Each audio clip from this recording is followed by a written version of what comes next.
was open for about 30 to 45 minutes. That's why it's heavy getting through downtown out towards the Galleria. It'll take a while to loosen up. Maybe Westheimer, Richmond, Bissonnet, West Park.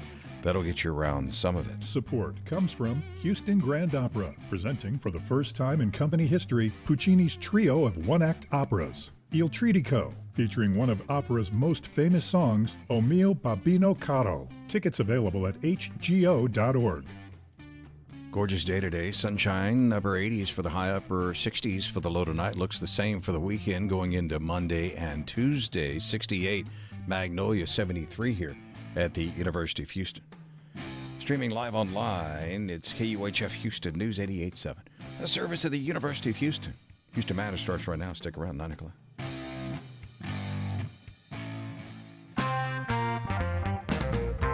Data centers continue to spring up across Texas. Among the resources they require, a lot of water. I'm Craig Cohen. Today on Houston Matters, what that could mean for some communities in the coming years should demand for water outstrip supply. Houston Matters with Craig Cohen is a production of Houston Public Media with support from Baylor College of Medicine. Also this hour, for 5 years now, Houstonian Emily Hynds has been steadfastly observing and taking notes during every Houston City Council meeting. She tells us why and what she's learned from the experience. Then this week's non-expert panel joins us to contemplate intrigues in the news on the good, the bad, and the ugly. And we revisit some former Astros roles in an improbable Olympic gold medal win 25 years ago this weekend. We'll start with a news update from NPR and News 88.7. Stay with us. Live from NPR News in Washington, I'm Korva Coleman. Israeli Prime Minister Benjamin Netanyahu has addressed the UN General Assembly. Before he began to speak last hour, scores of diplomats and world leaders walked out of the room. The Israeli leader used his speech to castigate other countries that have decided to recognize a Palestinian state despite the war in Gaza. And Netanyahu blamed other countries who he says have left Israel to face its enemies alone. Well, for many countries here, when the going got tough, you caved. And here's the shameful result of that collapse. For much of the past 2 years, Israel has had to fight a 7-front war against barbarism, with many of your nations opposing us. The Israeli army has set up loudspeakers to blare Netanyahu's speech into Gaza. Israel has also commandeered the phones of Palestinians in Gaza to broadcast the speech as well. Netanyahu used his remarks to speak to Israeli hostages, saying they are not forgotten. The Food and Drug Administration is reviewing the safety of mifepristone. This is a medication often used for abortion and miscarriage management. NPR's Selena Simmons-Duffin reports the review does not have any immediate effect on the availability of the drug. In states that ban or severely restrict access to abortion, many patients have gotten around those restrictions by using telemedicine and abortion medications they receive through the mail. A group of Republican attorneys general don't like that and urged the Trump administration's FDA to tighten access to mifepristone. In a letter obtained by NPR, Health Secretary Robert F. Kennedy Jr. and FDA Commissioner Marty Makary say they are re-reviewing safety evidence for the medicine and may change the prescribing rules. Professional groups representing OBGYNs have said, quote, mifepristone is an incredibly safe medication and that FDA restrictions should reflect that. Selena Simmons-Duffin, NPR News. Stocks opened higher this morning as the Commerce Department reported a modest uptick in inflation last month. NPR's Scott Horsley reports the Dow Jones Industrial Average rose about 340 points in early trading. Consumer prices in August were up 2.7% from a year ago, according to the Commerce Department's inflation yardstick, which is closely watched by the Federal Reserve. That's a slightly larger annual increase than the previous month. Consumer spending also rose in August, while the personal savings rate went down. President Trump is ordering steep new tariffs on imported pharmaceuticals, home furnishings, and heavy trucks. The import taxes, which range from 25% to 100%, are set to take effect next week. Stock in Boeing is up. Turkish Airlines has announced plans to acquire up to 225 new Boeing jets. Scott Horsley, NPR News, Washington. This is NPR. Support for NPR comes from NPR stations. Other contributors include Lilly Endowment, a private foundation supporting NPR's coverage of religion and spirituality. And Jarl and Pamela Mohn, focusing on civil liberties, foster youth, public radio, and the arts. Live from News 88.7 in Houston, I'm Matt Harab. Another body has been pulled from a bayou in downtown Houston. This is the sixth case in 2 weeks, according to authorities. News 88.7's Tom Perumian is on the scene right now, and he joins me live. Good morning, Tom. And good morning, Matt. I'm on the corner where Commerce Street dead ends at Milam. Just below is Buffalo Bayou, where the body of that woman was pulled from the water sometime around midnight last night. Now, by rush hour, the police tape is gone, the scene is cleared, and despite not having a cause of death, police were quick to tell the media the discovery is not connected to the discovery of 5 bodies last week from bayous in and around Houston. Meanwhile, the suspicions continue.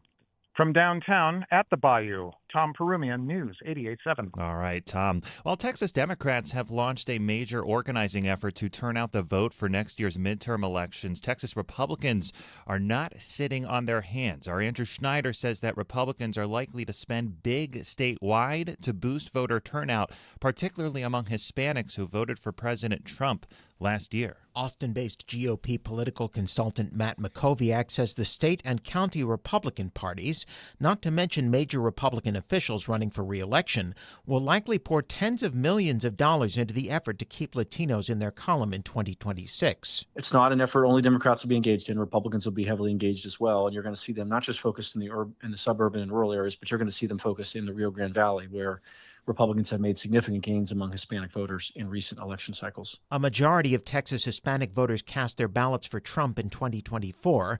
The party out of power in the White House typically tends to post gains during midterm election cycles. I'm Andrew Schneider, News 88.7. In sports, the Astros beat the Athletics 11-5 yesterday. Houston has just 3 games remaining in the regular season. Even if they win all 3 of their next games, they need help from other teams in order to make the playoffs. First pitch tonight in Los Angeles is set for 8:38. It's currently 77 degrees here on the UH campus. We're set up for a nice afternoon and a nice weekend. High of 89 later today. I'm Matt Harab, News 88.7. This is Houston Matters. I'm Craig Cohen. Good morning. Coming up this hour, lessons learned from observing every Houston City Council meeting in the last 5 years. Also, remembering then future Astros who helped propel an Olympic baseball team 25 years ago this weekend to a miracle on grass. Plus, this week's The Good, the Bad, and the Ugly. But first, in Texas, an explosion of data centers, massive facilities powering everything from generative AI to the streaming apps on our phones, is putting new pressure on an already strained resource, water. While state leaders have touted the economic benefits of such projects, Texas Tribune environmental reporter Alejandra Martinez has found a lack of regulation and oversight may lead to some serious challenges in the years ahead when it comes to how to address a likely surge in water demand. Alejandra Martinez, good morning. Hi, Craig. Good morning. Thanks for having me. Absolutely. First, how and why do data centers consume water? Yeah, so data centers consume water 2 ways. One, they call direct consumption, which is data centers have these cooling systems that basically take the heat that is generated from these computing systems and servers and figures out a way to keep them cold so they can't malfunction or fail, essentially. So during that process, there are a variety of different cooling systems that data centers can use, but the essence is like in that process, there's a huge amount, or there could be a potential huge amount of water that is used. And then the second is through electricity. The power needed to run these data centers is immense. And so through power generation, there is that water use. And depending how big that data center is, will determine how much power is used, and then also the type of energy resource that they use. So our grid is vastly powered by natural gas and stuff. So that is what is feeding the data center. But some data centers, specifically in Central Texas, are starting to use their own power resources. And so a lot of researchers, specifically in Houston, the Houston Advanced Research Center is kind of pushing for data centers to look at renewable energy, solar and wind as potential power resources, because that would dramatically reduce their water demand as well. Do we know how much water is being used that otherwise wouldn't be if these data centers weren't around? Yeah, so the percentage is at the moment small. The Houston Advanced Research Center, it's that independent nonprofit research organization that I mentioned that's based out of Houston, has been estimating existing data centers in Texas's water use, and they account that in 2025, data centers will use 25 billion gallons of water, which if you take that with the whole state, that is 0.4%. But they do warn that with this increase in data centers, there are currently 400 of them in Texas. There are 70 on the way. There is a huge federal push for data centers, AI data centers. I think earlier this week, Governor Abbott announced that there will be 2 more in addition to the one that's already being built in Abilene. These are massive data centers, some the size of, that Abilene data center is the size of New York Central Park. So huge, huge data centers.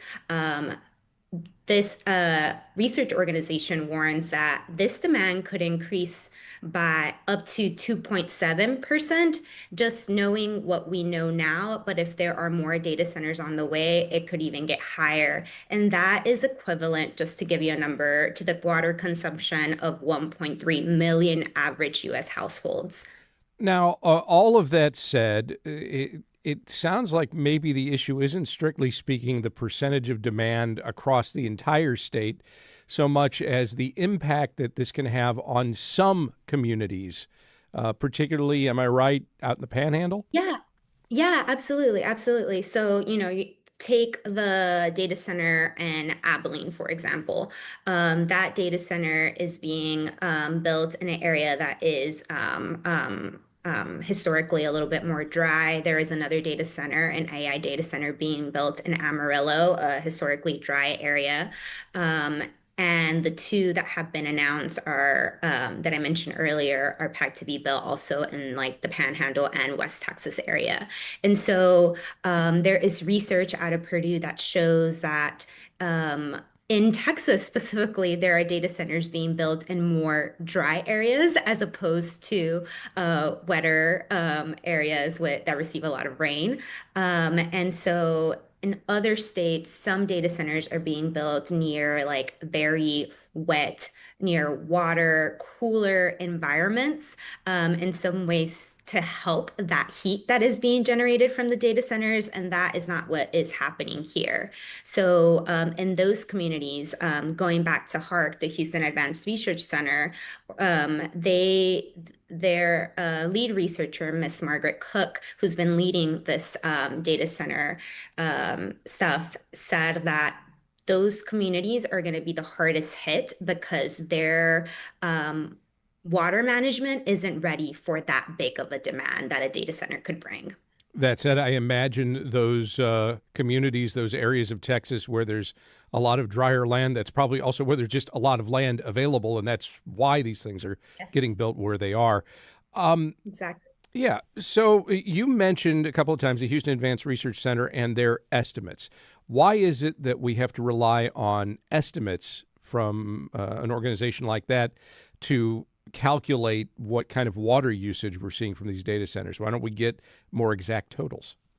Yeah. So it goes back to how data centers consume water. I talked about through their cooling systems and also where they need their energy or power, right? And while the Texas Water Development Board is the state agency that tracks water consumption, while the TWDB tracks historical use through, they have sent out surveys to a couple of these data centers, asking them to essentially self-report how much water they're using, and then they kind of cross-reference it with, if they get it from a municipality, it, is what they said, and what the municipality said, the same thing, right?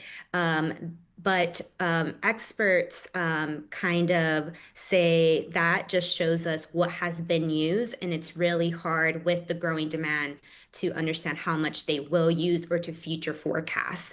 And that is what they're saying is the limitation the state has right now. And so what HARC did in Houston, the research center, is look at that historical consumption, but also the different types of energy or where data centers get their power from, and did this like very advanced calculation way out of my range to determine how much water is being used there through that energy power source. But even then, on top of that, there are several caveats. What type of data center is it? What type of cooling system do they use? Because that determines how much water they use. And oftentimes these companies don't disclose that information to the public. And even with the Water Development Board surveys, I think they sent out 70 and only 30% actually responded, even though responding to their surveys is required by law. You mentioned cooling centers, or what kinds are used can dictate how much water gets used. And that raises the question of technology and whether or not these environmental concerns today will be less of a concern tomorrow with better efficiency, better technological improvement in the development of cooling centers. Could they, over time, just use less water? Is there any evidence to suggest that may be the case? Yeah, that is definitely the goal, right? So in Arlington, the University of Arlington, there is a group of doctoral students that, with help from a Department of Energy grant, they are innovating how can technology, these cooling systems, how can data centers use less water? And so knowing or having in mind that water is tied to both energy and the type of cooling system that you have, they are trying to both reduce the energy and reduce how much water these systems use. And so the technology that they've been developing is a liquid, not water. So moving away from water, developing this liquid chemical mixture that cools the data center chips directly, as opposed to having like a body of tubes circulating around these big computer machines that are water, right? That is water, right? And so what they are calling it is two-phase liquid cooling, which means it goes from liquid, it evaporates when it cools the chip directly, and then they condense it, and then it turns back into liquid. And so with that, they are estimating that power reduction is about 35% less than what the average data center uses for cooling their systems. And so so that is one approach. But talking to the industry, they're really wanting to reduce their power consumption because they don't want to be using their power to cool their systems. They want to be using their power to power their computing system. And so there are big incentives, specifically here in Texas, to do that. Alejandra Martinez is an environmental reporter with the Texas Tribune. Alejandra, thank you very much. Thank you. Up next, lifelong Houstonian Emily Hynds is not a journalist, not a government official, but she has steadfastly observed every Houston City Council meeting for the last 5 years. She tells us why and what she's learned from it as Houston Matters continues. With federal funding cuts, Houston Public Media has lost $2.2 million annually. In response, we have launched the Resiliency Fund, an urgent initiative to protect the programs and services you rely on. That includes PBS Kids, that provides free educational programming to children and families across Greater Houston. Your support of the Resiliency Fund helps keep this vital service accessible to our community. Give now at houstonpublicmedia.org/donate. Search for your company and get started today at houstonpublicmedia.org/match. Support comes from Miller Outdoor Theater, celebrating Dia de la Hispanidad, showcasing Hispanic traditions through dance, music, and audiovisual presentations dedicated to Houston's Hispanic culture. More at milleroutdoortheater.com. Support for Houston Public Media comes from listeners like you and from Baylor College of Medicine. Through research and innovation, Baylor continues to redefine what's possible in healthcare and medical discovery. This is Houston Matters. I'm Craig Cohen. From budget fights to neighborhood issues, Houston City Council meetings can be a lot. Sometimes dramatic, often tedious, filled with agenda items, public comments. Just the tonnage of what's discussed can be overwhelming. That's why news organizations like Houston Public Media have reporters who monitor such meetings to separate the wheat from the chaff, to help sift through it all, to get to the salient details you need to know. But journalists are not the only ones who do that, or the only ones who attend or observe these meetings.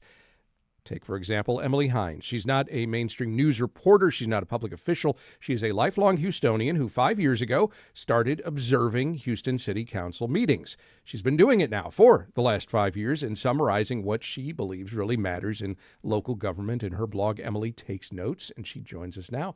Emily, good morning. Good morning. Thanks so much for coming in. It's a pleasure. Also with us is Houston Public Media reporter Dominic Anthony Walsh, who is one of those journalists who monitors city council meetings. We thought it might be interesting to compare and contrast your respective approaches. Good morning, Dominic. Good morning, Craig. And as we chat, we welcome you to our conversation as well with what information interests you most from a city council meeting. What should we report? What should we not bother sharing?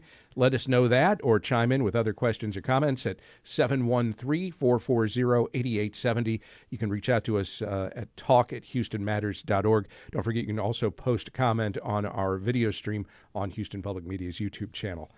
Emily, what led you to start watching Houston City Council meetings? Sure. I started in June of 2020, and it was mid-lockdown, and I was unemployed.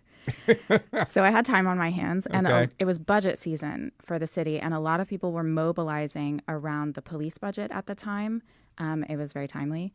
And a lot of people were mobilizing about going and giving comment at this public safety meeting coming up. And I was like, well, I'm not really, I don't feel equipped to give comment, but I bet there's a lot of people who would be interested in this content, and they might not be unemployed like I am. So that was the first one I did. I watched it virtually, and I took notes, and I posted them on social media, and they were well received. And I've been doing it basically ever since. But I did switch to regular council meetings. It's not so often that I do committee meetings anymore. What was there's a difference between, this thing I did was well received, maybe I'll do it once or twice again, and committing to just doing this all the time. Particularly, as you said, in the moment you may have had time on your hands that you probably don't have now. So at what point did you realize, oh, wait a minute, I may have locked myself into quite an undertaking here? It never felt like that. It never felt like I was trapped in something that I didn't want to get out of. It immediately clicked.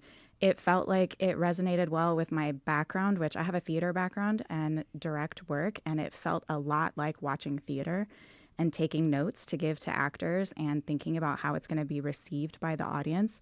And I also studied history in college, which was just a lot of note-taking. And back in my day, we didn't take computers to class. We took handwritten notes. So that's still how I do it as well. And I feel like that is sort of a translation technique that I use as I'm watching it, I'm processing it, I'm taking my notes by hand, and then I type them up and sort of revisit. So it felt like it clicked in a lot of these skills that I had that I hadn't actually been able to synthesize before into one thing. I will admit that one of the first things I observed as I was reading through some of your past notes, I'm like, wow, this is like class notes. This is, but very well-organized class notes that I wish I could have written. So, well done on that Excellent front. compliment. Thank you. What is your goal with the notes each week? What are you trying to encapsulate everything that happened at the meeting, or are you trying to identify certain things that you think these are the salient points that were in the midst of this long meeting?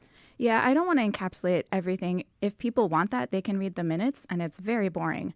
So I want to make it easier for people to stay in touch and aware of what's going on. I will almost always cover what was discussed at the meeting. If anything got a lot of back and forth, or if a council member brought up something specifically. But there's also a lot on the agenda that doesn't get discussed because they do a lot of the voting in bulk. So they'll just say, all right, items 2 through 25, does everyone approve? And everyone approves and they move on. So I do scan the agenda after the meeting to see if there's anything I want to pull out. I will always pull out police spending. I will always pull out libraries, any big spending. There's a lot of big spending always on airports and public works projects. So I keep an eye on lots of different stuff, but not everything goes in the notes. Do you find that there are certain subjects that seem to always be in the midst of the votes that are for agenda items 2 through 25, that maybe somebody's trying to sneak something in under the radar that otherwise would get more attention if it was voted on separately? Sadly, nothing so nefarious. Okay. But a lot of the police spending doesn't get talked about, so that's why I do comb it to try and pull it out. Dominic, how does all this compare with what you do when you're monitoring or even attending city council meetings? Yeah, I mean, so each meeting varies in terms of how much stuff is on the agenda. And there are sometimes like relatively slow weeks where, from a news perspective, there's not a lot to cover or write a story about independently. So almost every meeting, I'm then waiting in the hallway to try to talk to council members individually and basically make news in the moment. So there's that aspect.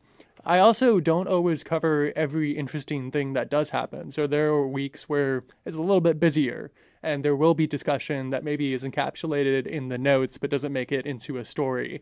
I think, for example, of every time city council considers any sort of property tax credit for a housing facility, so, giving some tax incentive to a private developer to build housing, that almost always gets discussion. And I've covered a few examples, but that doesn't make a story every single time it happens. So there's a lot of editorial judgment that goes into, okay, what is the 1 or 2 top stories from this meeting that deserves special treatment? What needs to be left out?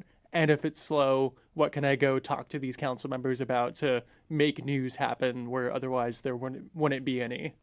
Emily, you mentioned that you've been doing this for the regular council meetings, not so much for the public comment sessions, right? But Dominic, that's something you've been paying pretty close attention to. How do they differ, and how is the process of public comment different today than it once was? Yeah, I mean, so the main thing that's new with public comment is that once a month, the session is held at 6 p.m. Typically, they're held at 2 p.m. And that's an initiative led by Councilmember Mario Castillo. It's intended to increase accessibility.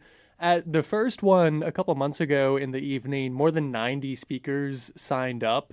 I believe that was a record for the year. Typically, from my analysis, there were typically between a dozen and 85 speakers at afternoon meetings before.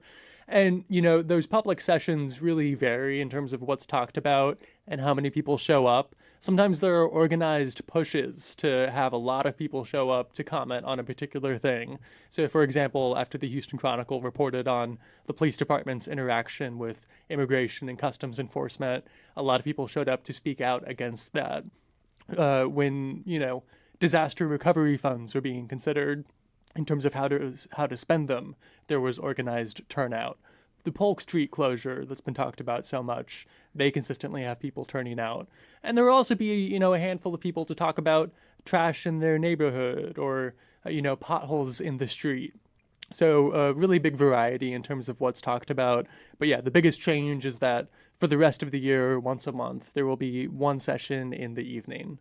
Emily, one thing that's certainly changed in the last 5 years since you started taking notes of each of these meetings is who presides over those meetings. We have a different mayor. We have a different makeup of city council. Have you noticed any change in the process as a result of that? Yes, absolutely. The mayor also replaced a lot of the department heads and a lot of staff. So it's not just the council members and the mayor. A lot of people that you're seeing at council are different, and that it has been almost, I would say, like wildly different.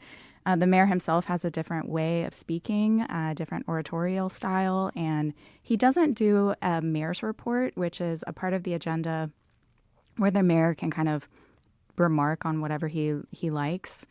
Mayor Turner did one almost every week. He almost never skipped it. Mayor Whitmire skips it very often, which has the benefit of making a shorter meeting for sure.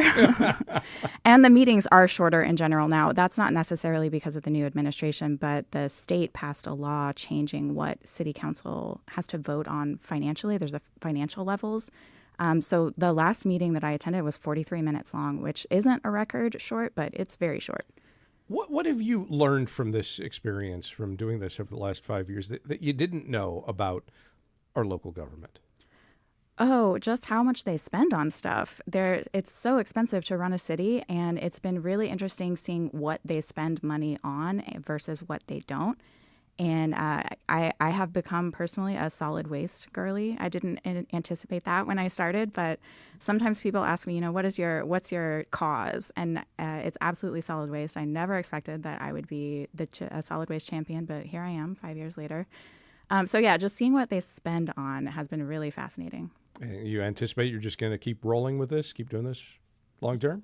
I love it. I genuinely do. I think it fits really well in my schedule. And you're right that post-pandemic, once things started opening back up, I did arrange my schedule to make it work. I am a freelancer. I'm a gigger. So I am unavailable on Wednesdays and half of Thursdays to get this done. So I don't see any reason to stop coming up soon.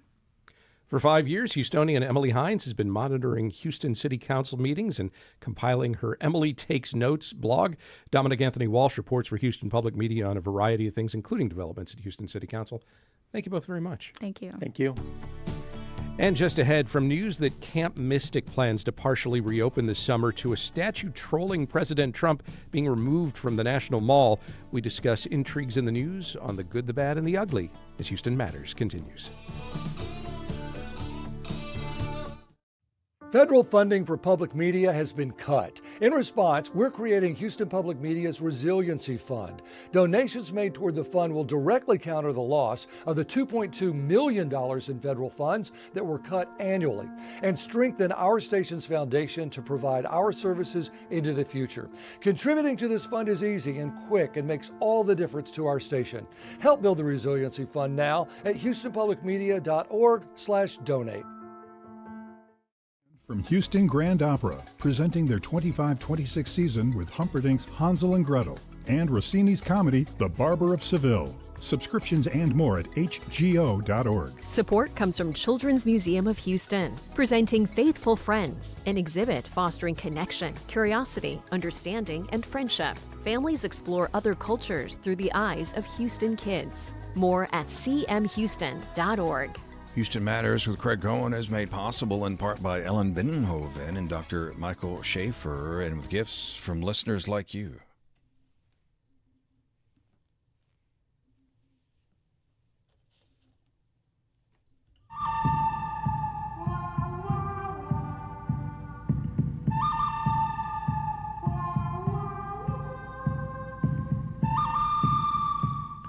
A lot can happen in a week. Some of it good, some of it bad, some of it downright ugly. When faced with intriguing developments in the week's news, we turn to a rotating panel of non-experts to parse the good, the bad, and the ugly of it all. On today's panel, Marco Roberts, chairman of the Texas Conservative Liberty Forum, Marcus Davis, owner of the Breakfast Klub restaurant, and Lisa Falkenberg, senior columnist with the Houston Chronicle. Marco, Marcus, Lisa, welcome to Houston Matters. Thank you. Happy to be here. Thank you. Panel, Camp Mystic plans to partially reopen next summer. Camp officials say plans include the dedication of a memorial to the 27 girls and counselors who died amid historic flooding at the Kerr County All-Girls Christian Camp back in July. some of the families of those victims are not happy about the decision. Among them, Cece Stewart, whose 8-year-old daughter is the lone camper whose body has not been recovered. Stewart told the New York Times that the months since the July flood have felt like an eternity for her family, but that she thinks for the camp it seems like nothing more than a brief pause before business as usual. An undamaged part of the camp is what they will reopen, and officials promise that their planning and procedures will comply with camp safety legislation lawmakers passed last session. Camp Mystic is reopening partially. Is this good, bad, or ugly? Marco Roberts. Well, I mean, obviously, the whole situation is very sad, and I can't imagine. I think everyone knows that the worst thing that anybody can go through is to lose a son or daughter, particularly in the circumstances. But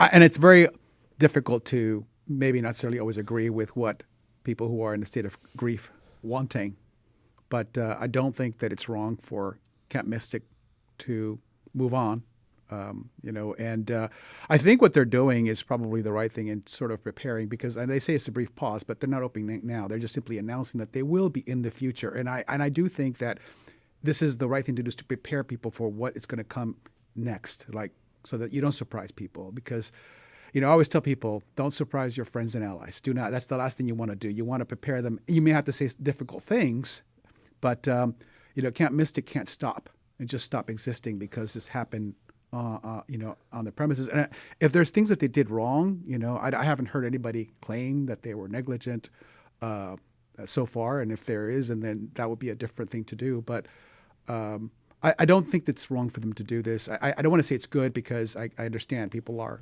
suffering, but I think Camp Mystic is not doing anything that I would disagree with. Okay, good, bad, or ugly? Lisa Falkenberg. I would say bad. I think it's too early. I think that, the organization Heavens 27 that represents the families who lost children and counselors has said, no, all of the efforts right now need to be in finding the one child, Seal, who still hasn't been found.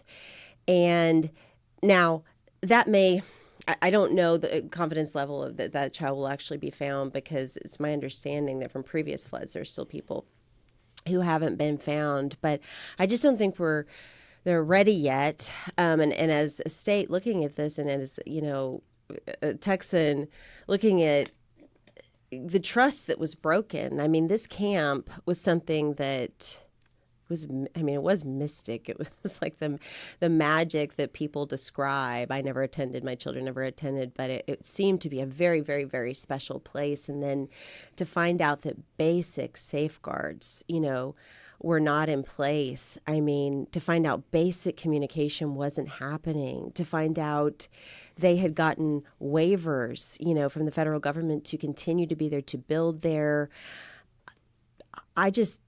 Has there been a public apology? I haven't seen that. And I actually don't know, Marco, there may be litigation at this point where somebody is alleging negligence. But just from everything I've read, the owners did not do what they needed to do. One of them lost his life, of course, but they did not do what they needed to do to protect these kids. And so to me, that's a big factor in deciding, yes, we've had some laws pass and they say they're going to follow those, but I just think so much more needs to be said, it needs to be promised, it needs to be apologized for before they can move on. All right, good, bad, or ugly? Marcus Davis. This is unfortunate. It's unfortunate that this situation took place, that people lost their lives behind it. It's unfortunate that one family still has to endure the pain of their child not being found. And it's unfortunate that there are two sides to this, right? That there's two schools of thought. On one hand, there's this, we won't let this keep us down. That's a reigning thought of, if something happens, you've got to get back up on the horse and you've got to fight immediately. And then there's the thought of, we've got to be mindful and respectful and revere life and humanity. And it's unfortunate we have to pick or choose between the two. But I'll tell you what's the really ugly part is that, and this goes in part to what Lisa was talking about, and if Camp Mystic is opening and these things haven't been addressed, This, I won't say was avoidable, but it could have been minimized. The warning system in Kerr County was not working. That's a municipality.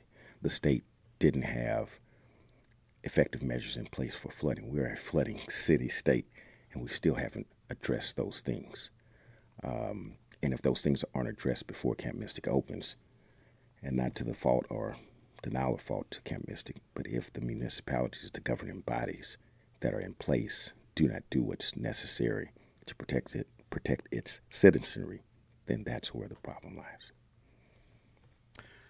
Panel, a statue depicting President Trump holding hands with Jeffrey Epstein appeared briefly on D.C.'s National Mall this week, only to be removed after less than a day. As NPR's Rachel Treisman reported Wednesday, the bronze-painted installation titled Best Friends Forever showed the two men smiling at each other, each with an arm and a leg raised as if in mid-frolic. Below them, a plaque read, "In honor of Friendship Month, we celebrate the long-lasting bond between President Donald J. Trump and his closest friend, Jeffrey Epstein." Trump has repeatedly downplayed his relationship with Epstein, the convicted sex offender who died in jail in 2019, but he faces continued calls to release the Epstein files, documents from several investigations into the disgraced financier. A group called The Secret Handshake claimed responsibility for the statue, one of several the group has put up around D.C. over the last year. And while a National Park Service permit for the statue obtained by NPR indicated it could remain at its location on the National Mall until Sunday, eyewitness video showed park police hauling it onto a truck before sunrise Wednesday.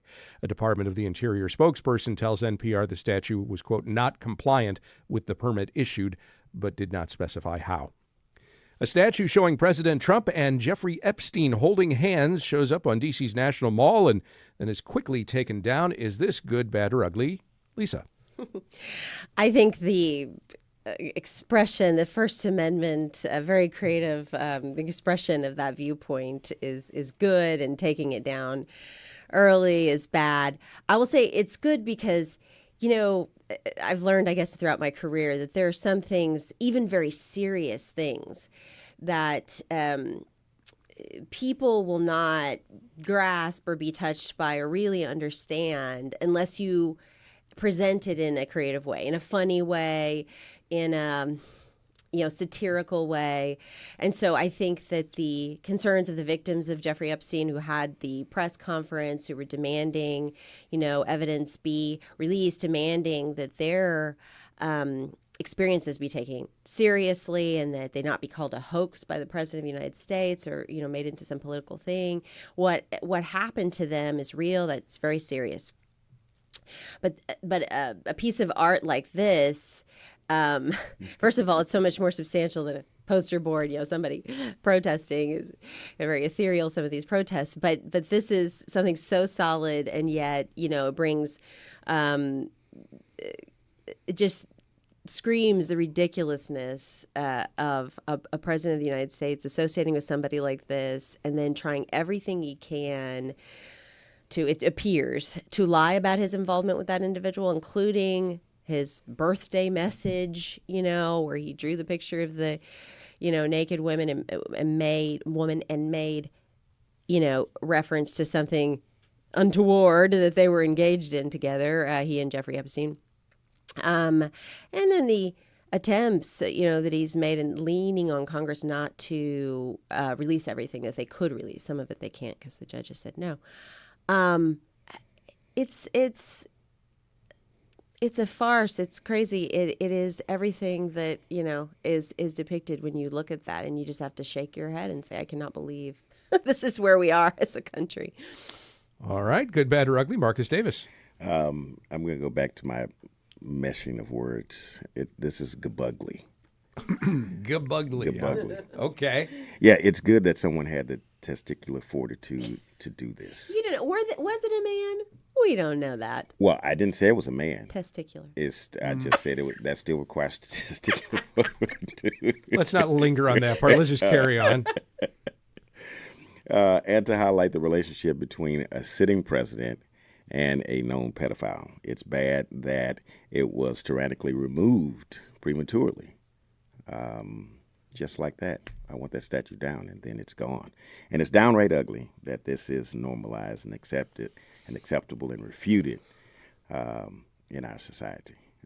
Ugly that we have normalized this, that this has been made the order of the day. It's ugly that we're reliving the weaponization of departments in a Nixon-like manner. And tomorrow will be tomorrow, and we'll do the same thing the day after. Okay, good, bad, or ugly. Marco? Oh, well, I mean, I do think it's bad all around. The statue, in my opinion, was in poor taste, like some of the other statues that have appeared. It's a cheap shot at the president. People keep talking about this. A lot of folks like Marjorie Taylor Greene to Jasmine Crockett, are making a big deal about the Epstein files. I'm not with that group, either side. I think it's part of that horseshoe theory where they really want to find something. People could say that the president is trying to minimize his association, which he is. And I would say, if he wasn't trying to minimize it, and I think it actually shows some sense that this is not a good association. So people would be saying, and then you say known pedophile, but we didn't know that at the time. And so he, just to be clear, he had cut his ties with Epstein long before people knew anything about this. Other presidents have association with Epstein as well. We all know that. But I do wish the president would just stop being so sensitive, because he just brings more attention. It's like Barbara Streisand complaining about the photos of her house, right? It just brings more attention to it. The Streisand effect, yes. Exactly, the Streisand effect. And, there's certainly a lot of concerns right now with what's going on in the country with what people feel the government intervening and suppressing speech. They shouldn't have removed the statue. Google just sent out a letter yesterday, I think earlier this week, complaining about the Biden administration, really kind of coercing them to suppress platforms and silence people. So yes, it's part of the day. I think it's something that we need to move away from. So the statue should have been left on, but it definitely was a cheap shot. But just because it's a cheap shot, just because it's stupid, you should have let it on.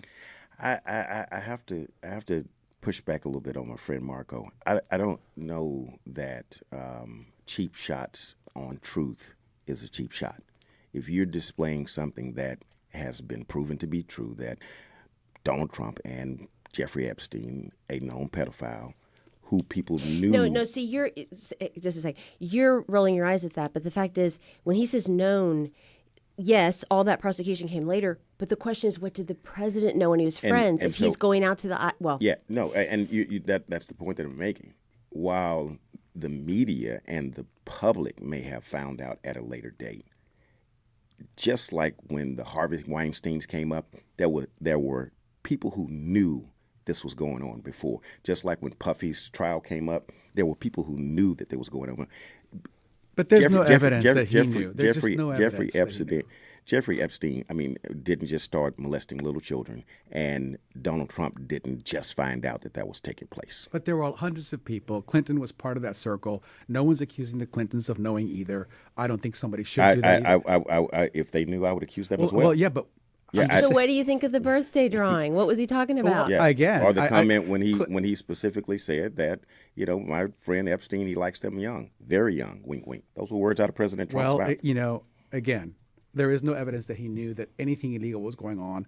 And I think it's a cheap shot.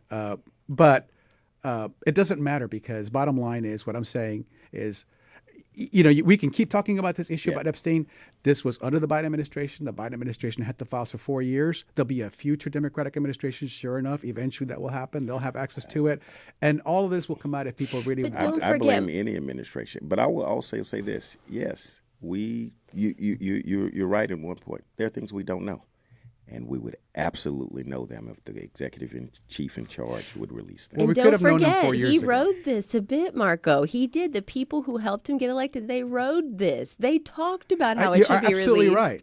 So that's the hypocrisy that we, if Trump had always been quiet about that issue, maybe there wouldn't be so much fodder or so much, hypocrisy to point out. But he used it to get elected, and now his behavior. Well, it's like the same thing with Adam Schiff, and he went for 3 years talking about a Russian hoax, to which to this day, has never delivered the goods on what actually was there. So yes, I think it's wrong. I do agree. Bondi and Kash Patel are being hoisted by their own petard on this particular case. They're now saying that, you know what, I was wrong, but this is what happens when you go out and start running off your mouth and creating conspiracy theories for which you have no evidence. Now you're saying you don't have it, and now they don't believe you. But I do think it's worth pointing out that look at the folks who are peddling this. It's Tucker Carlson. It's Marjorie Taylor Greene. These are not the most reputable people these days. Neither is Donald Trump. What all three of you may agree on, though, at least it sounds like, is that the statue being taken down prematurely maybe shouldn't have happened. Yeah, because we used to have a thing called the First Amendment. Freedom of speech. I think we've still got that. We do. Really? Do we? We'll discuss that off air. Marco Roberts is chairman of the Texas Conservative Liberty Forum. Marcus Davis owns the Breakfast Klub restaurant. Lisa Falkenberg is senior columnist with the Houston Chronicle. Marco, Marcus, Lisa, thank you. Thanks, Greg.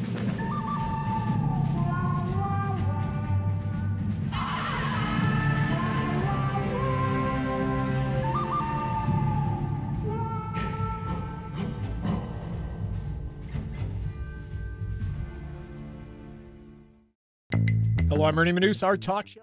Hello, I'm Josh Adams, General Manager of Houston Public Media. This station just lost $2.2 million in federal support annually. To keep our station strong, we've launched the Resiliency Fund, powered by community members just like you.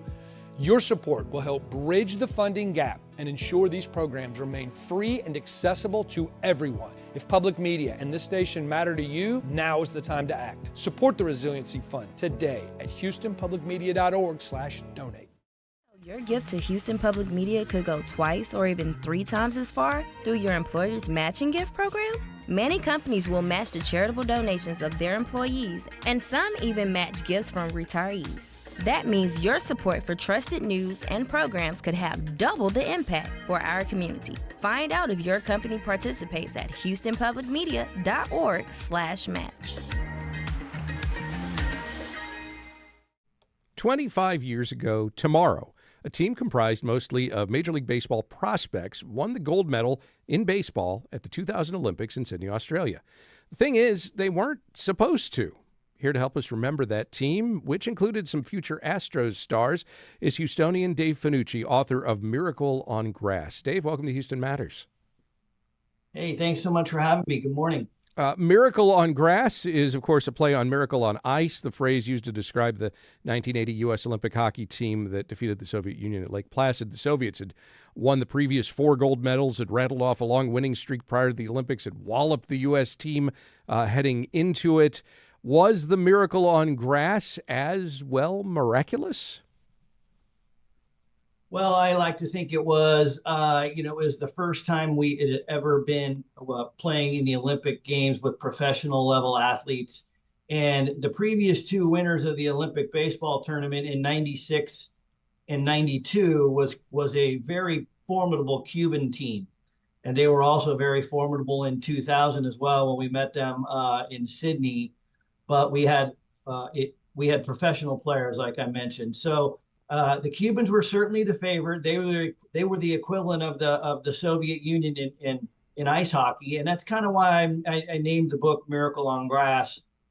We weren't necessarily the favorites to win in Sydney. The Cubans certainly were. There was also a very, very talented and professional Japanese team in Sydney, as well as a Korean team that was very good with pro-level players.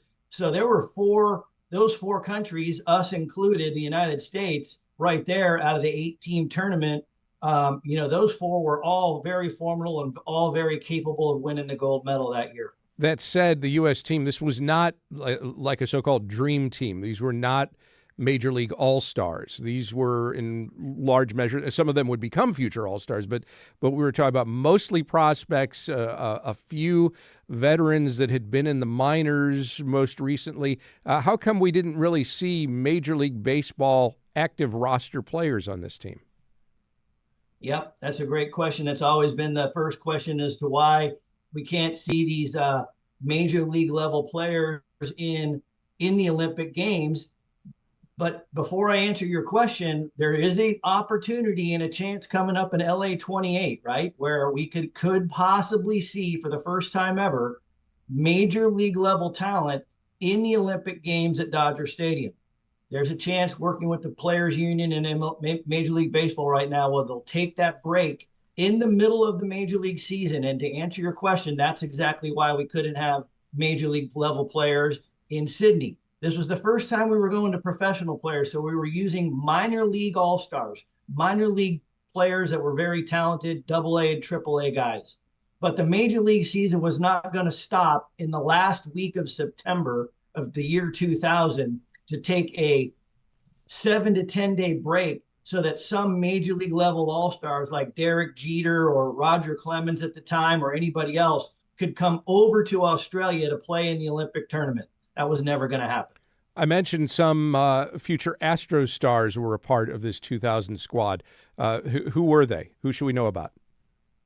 Well, namely, two guys that every Astros fan will know, and these two players were on this Olympic team and later became well-known and all-star level players with the Astros, and that's Roy Oswalt and Adam Everett, the shortstop.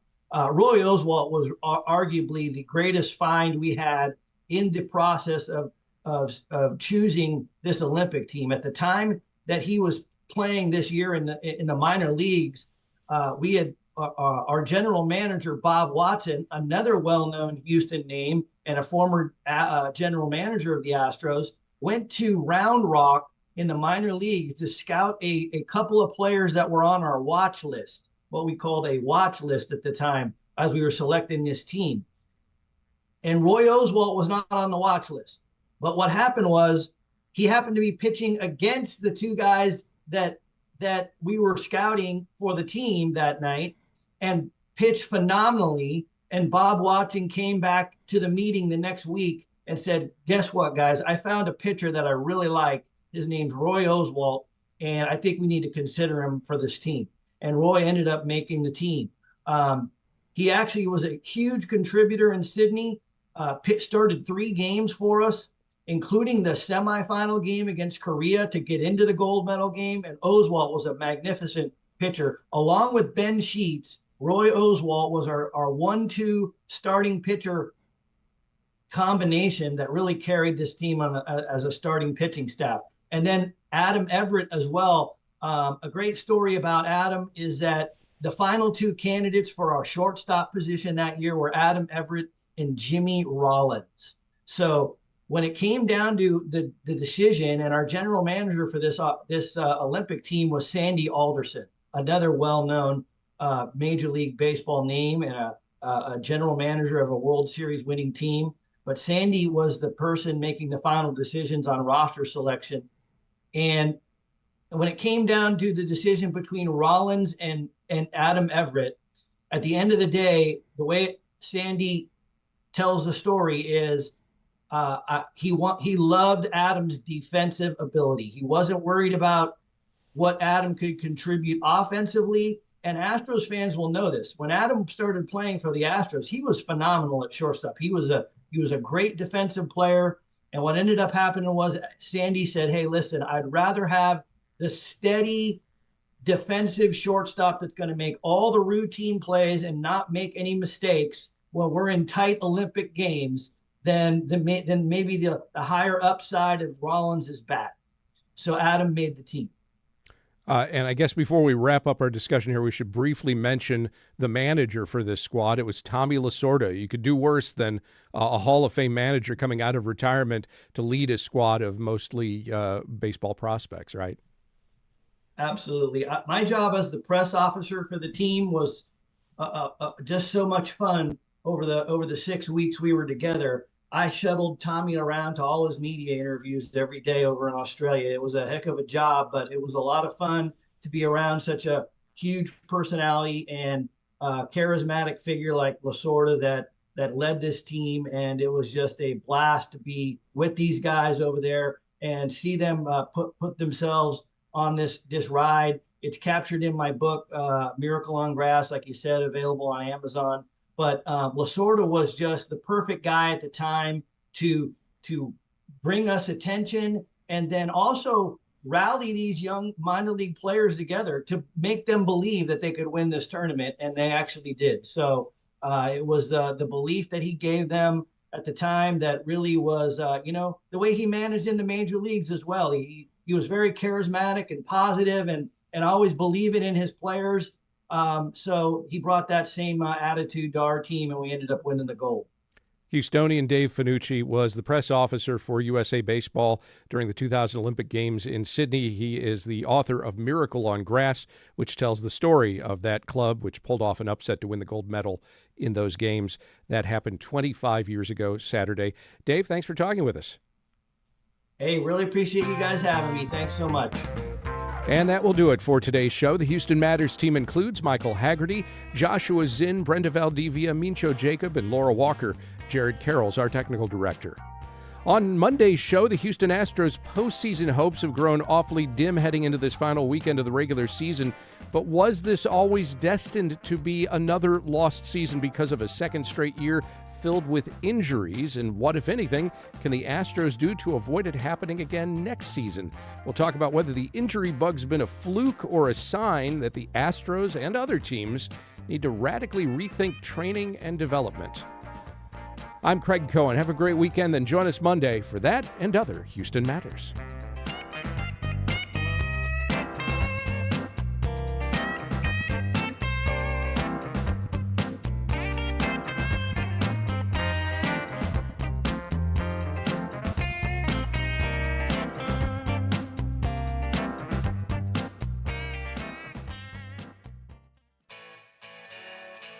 Support for Houston Public Media comes from listeners like